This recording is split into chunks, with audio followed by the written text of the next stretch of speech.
Fushata e dhurimit të gjakut për talasemikët këtë herë realizuan nga Dega Kryqit të Kuq Shkodër në bashkëpunim me Departamentin e Infermierisë pranë Universitetit Luiq Gurakuqi Shkodër dhe deri në qendrën kombëtare të dhurimit të gjakut në Tiranë. Këtë radhë ne po realizojmë në Departamentin Infermieri, e njohur në ndryshe Departamenti i Lëndëve Klinike dhe Paraklinike bashkë me klubin studentor të dy departamenteve. Njësia e gjakut është nga Tirana, sepse të gjitha njësitë që dhurohen sot do shkojnë për pacientët talasemik. Dhurimi i gjakut është i nevojshëm qoftë për personat që janë me kancer, për ata që pësojnë hemorragji, por në mënyrë të veçantë është i nevojshëm sidomos për pacientët talasemik. Janë një grup popullate të cilët kanë nevojë të paktën një herë 2 javë të marrin njësi gjak.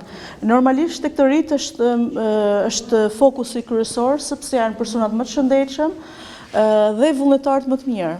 Përgjigjen vazhdimisht qoftë për talasemik, por edhe për nevojat që ne kemi patur vazhdimisht për Spitalin Rajonal Shkodër. Në Shkodër fatmirësisht nuk ka raste shqetësuese për talasemikët, thekson Gjinaj, krahasuar me zona të tjera. Fatmirësisht në Shkodër ne nuk kemi pacient me talasemi major.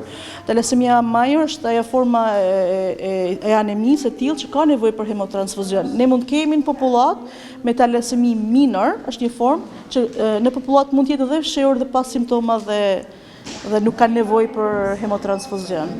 Ndërsa njëri nga studentët dhuruesi rregullt i gjakut, Gjulio Keri, ka këtë mesazh për të rinjt dhe të rejat. Analizat që bëhen këtu janë sakta dhe dhurimi i gjakut është shumë efektiv dhe shumë pozitiv, dhe normalisht thirrje për ta në moshën time është me ardhur dhe pse jo me dhuru gjak që më ardh njerëzve në nevojë.